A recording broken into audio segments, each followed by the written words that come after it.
리포트나리카와 아야 개봉기자 가장 오래다운 영화가 개봉했다. 영화은 1987년 1월 경찰 조사를 받았던 대학생이 사망한 박종철 고문치사 사건부터 사건의 진실을 밝히고자 행동한 사람들의 힘이 대통령 직선제를 쟁취한 6월 항쟁에 이르기까지 6개월을 담은 영화다.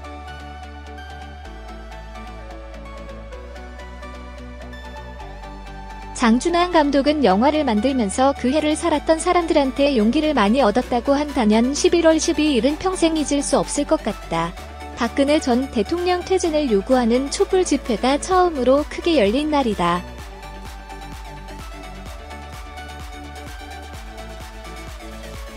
그 당시 나는 아직 일본 신문사에 근무하고 있었고 대학원 입시 때문에 서울에 왔었다.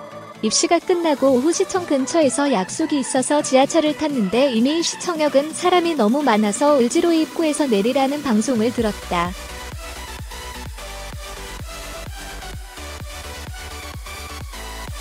불안한 마음으로 을지로 입구에서 내렸더니 벌써 길가에 사람이 꽉 차 있었다.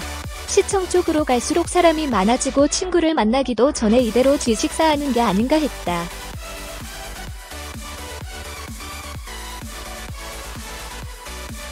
밀려오는 인파가 무서웠다. 사람들의 흐름에 역행하면서 어떻게 종로 쪽으로 빠져나갔다. 이날 뉴스에서 100만 명 모였다고 하면서 그것이 1987년 이후 최대 규모라고 보도하고 있었다.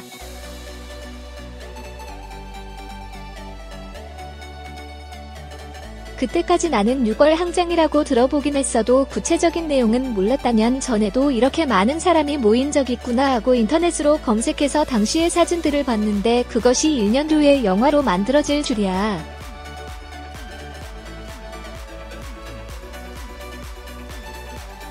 일본 사람들은 1987년에 한국에서 무슨 일이 일어났는지 대부분 모를 것이다. 그런데 그 당시 유학했던 사람한테 물어보니까 탁친이역하고 죽었다는 사건이죠라고 했다.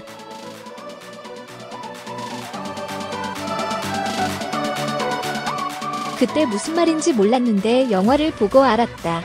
박종철 고문치사 사건의 은폐를 지시한 박 처장 역을 맡은 김윤석은 그 당시 대학생이었다고 한다. 신문에서 읽었던 그 말을 내가 하게 될 줄이야.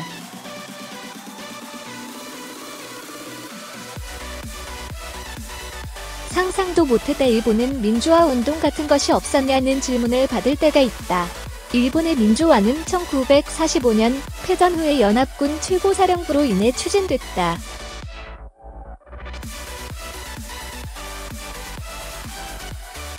한국처럼 국민이 힘을 모아서 이겨낸 것은 아니다. 운동이라고 하면 1960년대 미일 안전보장 조약에 반대하는 남보투쟁이나 학생운동이 있었다.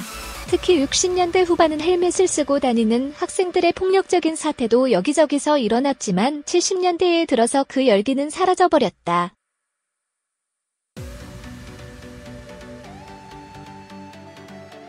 나의 부모님이 대학에 들어갈 때쯤이 제일 격하게 싸웠던 시기였는데 1969년은 그 혼란 속에서 도쿄대학교에 입시가 없어졌다. 아버지는 지금도 농담삼아 입시가 없어져서 도쿄대에 못 들어갔다고 아쉬워한다.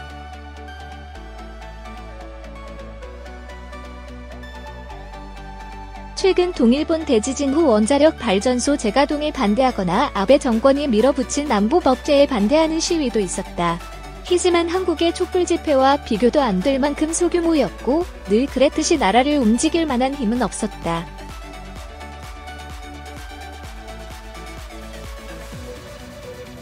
이렇게 일본은 국민들이 점차 정치에 무관심해졌다.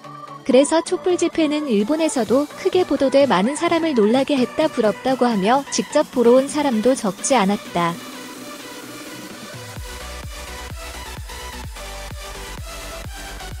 왜 이렇게까지 뜨거워질 수 있는지 궁금해했던 사람들이 보면 조금이나마 이해가 되지 않을까 싶다. 그런 뜻으로 일본 사람도 봤으면 하는 영화이지만 그런 것을 다 떠나서 이 영화는 재미있다.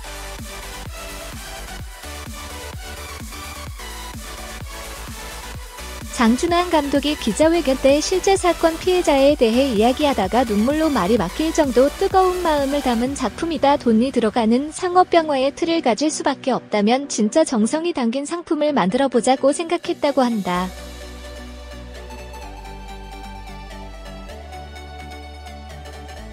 박종철 학생의 화장 동의를 거부하고 부검을 밀어붙인 최 검사 역을 맡은 하정가 시나리오를 읽으면서 어떻게 현실이 이렇게 영화 같을 수 있을까라고 생각했듯이 영화 같은 사건이었다고 할 수 있다.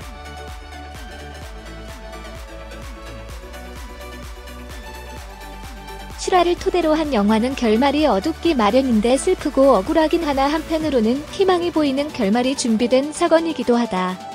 시나리오를 쓰기 시작했을 당시에는 예상치 못했던 촛불 집회였을 텐데 참 시대를 잘 만난 영화다.